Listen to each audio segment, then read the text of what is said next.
number one thing is to prepare yourself for the politics. You know, especially if you're not a superstar player. If you're a borderline guy, a role player, you have to be able to play the politics game. That's something that I just wasn't necessarily, let's say, equipped for, or I would say that I just didn't have the heart or the interest in playing those type of games. You know, I just wasn't really, especially in my 20s. Like I wasn't dealing with none of that politics and shit. So I was cool on it. But if you're a player who can play the politics and be in that type of arena and be okay with that, you're going to need that. You dig what I'm saying? Because it's very political. It's very political. It's very political. And outside of that, man, you just got to work really hard. You got to work your ass off. You got to be one of those guys who's in the gym before, after practice, watching film. Constantly working on your body.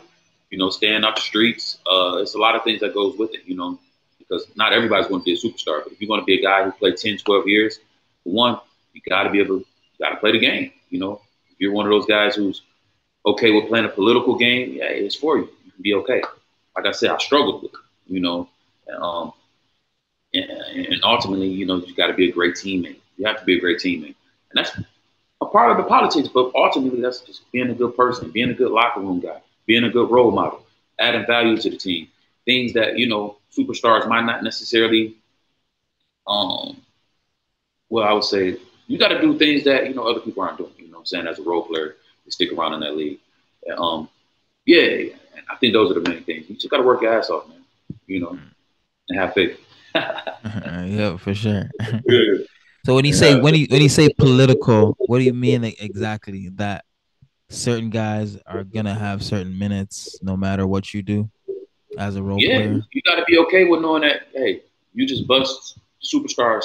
You just went crazy in practice, basically. You killing in practice, you doing your thing, and you still not getting no minutes. You know what I'm saying? You got to be okay with being able to kiss up to people and kiss ass a little bit. You got to be okay with, going an extra mile at, hey, you know what I'm saying? Just kind of, I'm not saying be fake or nothing like that, but you got to be like kind of a yes man to a certain degree.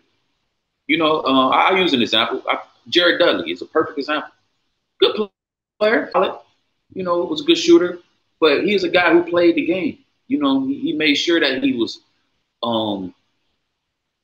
let's just say, he did a good job with the management, and he played the game. You did what I'm saying.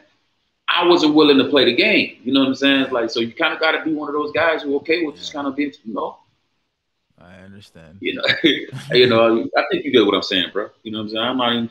I'm in a great mood today, man. I'm positive. You catch me on a different day, I might be a little bit more ghetto, but today, I'm keeping it all the way politically correct. You can read between the lines, man. Y'all know what it is, bro. Yeah, I feel you. I feel you.